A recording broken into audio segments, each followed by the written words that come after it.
Brilliance Audio presents the unabridged recording of Love in an English Garden by Victoria Connelly, performed by Susan Duerden. Chapter 1. Orley Court sat in the Sussex countryside like a jewel, a sprawling Jacobean manor house built in the early 17th century. It was made from pale gold Wealden sandstone, which held a warmth even on the dullest days when the clouds hung heavy over the downs. It was set in a gentle landscape of deep wooded valleys, verdant fields dotted with sheep and horses, and villages full of tile-hung homes, cosy pubs, and antique shops full of curios. When Vanessa Abbott had first driven down from London as a 26-year-old, she'd had no idea that Orley Court was to become her home. Back then, it had merely been another commission for her burgeoning interior decorating business, albeit a very lucrative one. Having Orley on her books would do her no harm at all, she remembered thinking.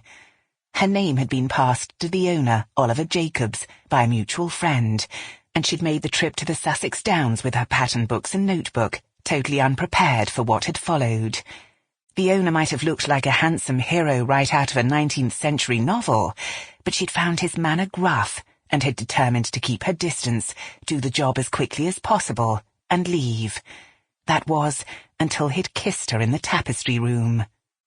Vanessa's life had changed forever with that one kiss, and she'd known that she'd never return to London. Having grown up in the capital, she'd been used to the relentless bustle of the city, and it came as a bit of a shock to find herself suddenly living in the middle of the countryside.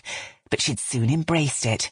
After all, who wouldn't fall in love with Orley Court, with its incredible architecture and its rambling romantic garden filled with wisteria and roses? And she'd managed to bring a bit of the sparkle of London with her, organising legendary parties. "Come down for the weekend!" she'd cry down the phone to her old friends, who would pack their suitcases and catch her up on all the gossip from town. Oh yes, there'd been a lot of parties over the years at Orley, but not so many in recent times, not since her beloved husband Oliver had died. Looking out of one of the great mullioned windows onto the wintry garden now, Vanessa wondered where all those years had gone, all those wonderful years of living, loving and working. She was lucky. She'd had such a fulfilling life, with a job she adored, 2 daughters she worshipped, and the man she loved by her side. As she thought back to that... Sample complete. Ready to continue?